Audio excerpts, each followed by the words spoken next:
follow that breaking news that thousands of you are without power this morning. Here on the South Shore, about 2,000 Entergy customers are in the dark right now in Jefferson Parish. And then across the lake in St. Tammany, nearly 5,000 CLECO customers are dealing with outages. Now, restoration efforts vary, but the lights could be back on around noon.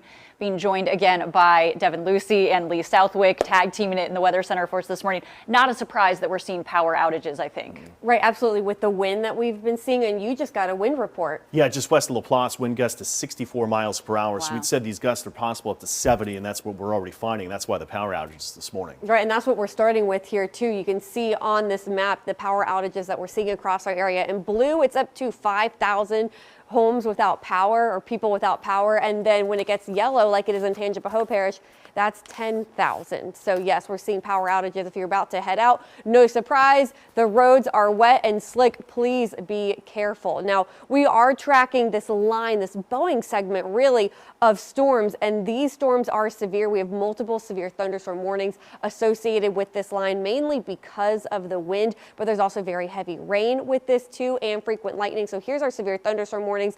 That one goes until 10 a.m. That's for St. Bernard Parish. And then up in Hancock County, Mississippi, severe thunderstorm warning until 10:15 up there.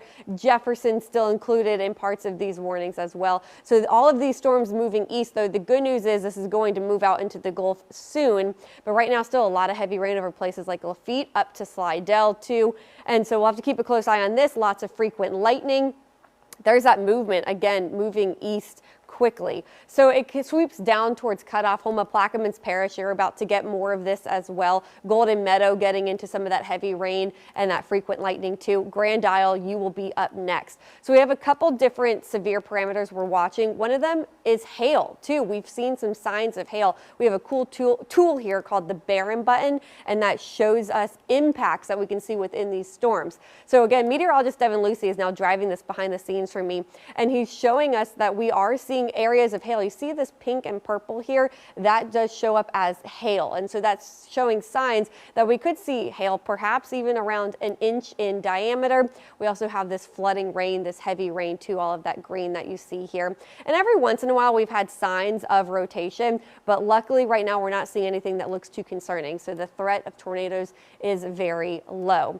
So let's get a quick look on a track on where this line of storms is heading next. Again, it's moving east and fairly quickly, and so it will be out of here soon. But places like Bogalusa even getting into that frequent lightning as well as that heavy rain and the gusty wind. So again, this is moving east fairly fast, moving into Mississippi now. So heads up, our Mississippi counties, you are next. So this could move into Tyler at 9:57 a.m., Millard 9:57, same for Leetown at 9:57 a.m. And then down in Plaquemines Parish as well, we're also tracking this line that will move towards the mouth of the river too. And so that will continue to push out through the rest of these morning hours. Overall, again, the threat of severe weather, it's fairly low when it comes to hail, tornadoes, and these damaging wind gusts. That's mainly what's causing the risk, or the severe thunderstorm warnings to be activated.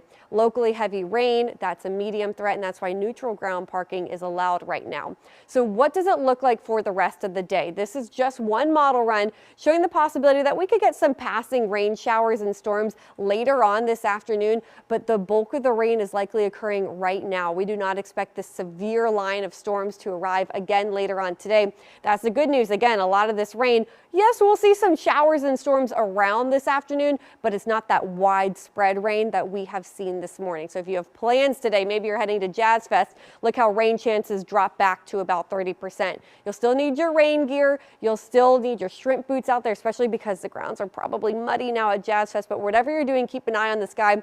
But those rain chances are falling back later on today. Over the next 24 hours, rainfall totals could be up to around, at most, maybe 1.5 inches, close to 2 inches. Other than that, temperatures sitting in the 60s and 70s, but dew points are there too, which means it's muggy out there. So be prepared for it to be quite humid if you are outside today. Overall, today is a weather impact day because of how this rain will impact you if you're out at Jazz Fest or any other outdoor events. Tomorrow will be a much better day, only a 10% chance of rain, but warm with highs in the middle to even upper 80s.